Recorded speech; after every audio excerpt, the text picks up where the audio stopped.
Perkenalkan, nama saya Selamita Maharani Tapu. Pada kesempatan ini saya akan mempresentasikan tentang entrepreneurship dan sebagai dosen pengajar yaitu IR Chris Hombokau. Kita masuk pada materi yang pertama, pengertian kewirausahaan. Kewirausahaan adalah sebuah proses menciptakan sesuatu agar bisa bernilai tambah dalam ekonomi.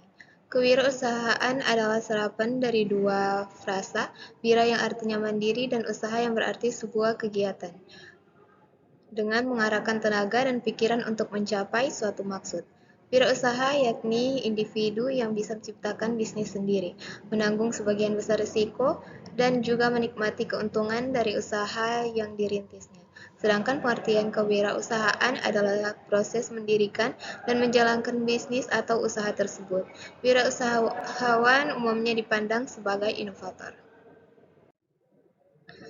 Kedua, mengembangkan sikap wirausaha. Pengembangan sikap wirausaha adalah proses untuk memupuk dan meningkatkan keterampilan, pengetahuan, serta sikap yang diperlukan untuk menjadi seorang wirausaha yang sukses.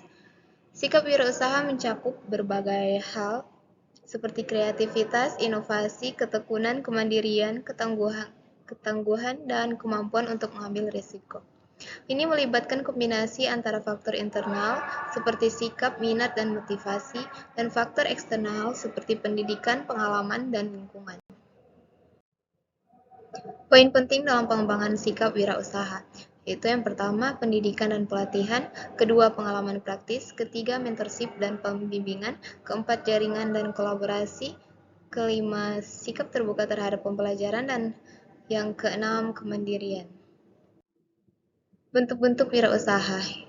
Yang pertama, wirausaha independen, kedua, kemitraan, ketiga, korporasi, keempat, franchise, dan yang kelima, usaha sosial. Jenis-jenis wirausaha. Yang pertama, jenis usaha produksi.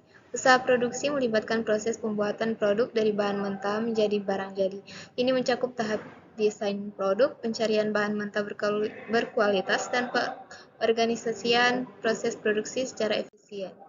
Dua, jenis usaha distribusi. Bisnis distribusi terlibat dalam kegiatan pengantaran barang dari produsen ke konsumen akhir. Ini mencakup segmen retail, grosir, dan e-commerce. Hal utama dalam usaha ini adalah memiliki logistik yang efisien, manajemen persediaan, dan hubungan baik dengan produsen serta konsumen.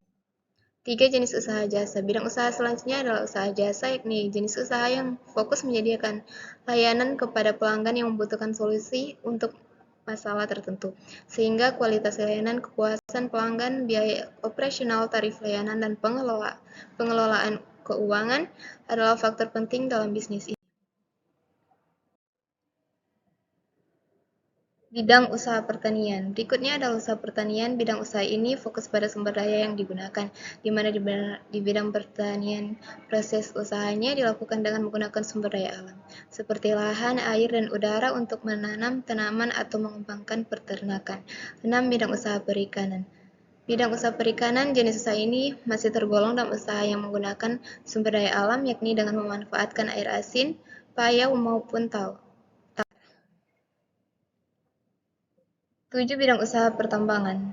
Selanjutnya, usaha yang memanfaatkan sumber daya adalah bisnis penambahan, baik penambangan energi seperti gas, minyak, sehingga sumber daya mineral seperti batu bara, emas, dan sejenisnya.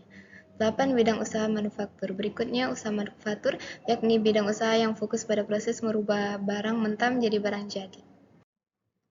Jenis usaha berdasarkan skalanya selain beberapa usaha di atas, bidang usaha juga dibedakan berdasarkan jenis-jenisnya, yakni usaha mikro, usaha kecil, usaha menengah, hingga usaha besar.